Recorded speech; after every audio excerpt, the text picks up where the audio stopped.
আজকে সময় এসেছে আমরা দেশকে কি দিতে পারি, আজকে সময় এসেছে আমরা দেশের জন্য কি করতে পারি।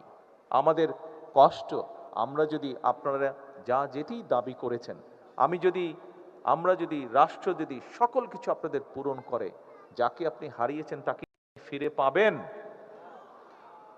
আপনি কি ফিরে পাবেন তাকে, যে আপনজন হারিয়েছেন ফিরে পাবেন?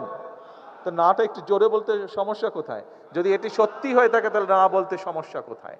আপনার যে দৃষ্টিশক্তি আপনি হারিয়েছেন, আপনার যে শরীরে আঘাতটি আছে এখনো, আপনার যে শরীর শারীরিকভাবে যে আঘাতের চিহ্ন রয়ে গেছে বা যন্ত্রণা রয়ে গেছে, সেটি কি সম্পূর্ণ ঠিক হয়ে যাবে? ঠিক হয়ে যাবে না।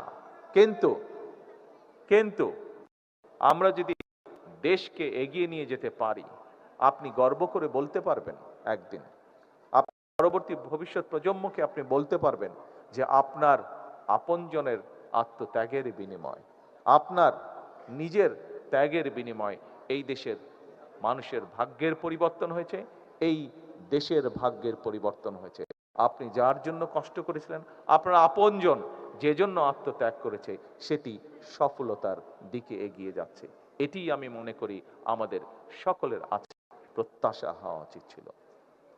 প্রিয় উপস্থিতিবৃন্দ, আসুন, এখানে উপস্থিত প্রায় প্রত্যেকটি মানুষ একজন রাজনৈতিক কর্মী। অধিকাংশ ক্ষেত্রে এখানে যারা উপস্থিত আছেন, একজন রাজনৈতিক কর্মীর কাছে তার সবচেয়ে বড় লক্ষ্য উদ্দেশ্য হচ্ছে তার দলের আদর্শকে বাস্তব করা। এবং আমি যতটুকু জানি, আজকে এখানে মোটামুটি ভাবে অধিকাংশ যারা উপস্থিতি আছেন, সেই অধিকাংশ উপস্থিতির অধিকাংশই হচ্ছেন বাংলাদেশ বা বাংলাদেশী জাতীয়তাবাদে বিশ্বাসী, আত্মবিশ্বাসী।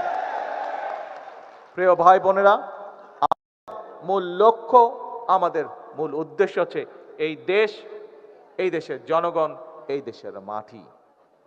আসুন আমরা চেষ্টা করি যাতে কোনো কিছু আর কোনো শক্তি আমাদেরকে এই লক্ষ্য অর্জন থেকে কোনোভাবেই আমাদেরকে বিচ্যুত করতে না পারে।